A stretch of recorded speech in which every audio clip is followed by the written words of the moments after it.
Hello, ഞങ്ങൾ തൃശ്ശൂർക്ക് പോയതായിരുന്നു. അമ്മായിനെ കാണാൻ പോയതാണ്. അമ്മായിനെ ഹോസ്പിറ്റലിൽ അഡ്മിറ്റ് ആക്കിയിട്ടുണ്ട്. അപ്പോൾ അമ്മായിനെ കാണാൻ പോയതാണ്.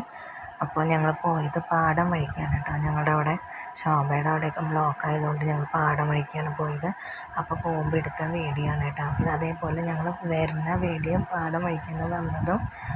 അങ്ങനെ ഇഷ്ടപ്പെട്ട് കഴിഞ്ഞാൽ ലൈക്ക് ചെയ്യാനും ഷെയർ ചെയ്യാനും സബ്സ്ക്രൈബ് ചെയ്യാനും മറക്കരുത്. കൂട്ടത്തിൽ കമൻറ്റ് ചെയ്യാനും മറക്കരുത്. ബൈ.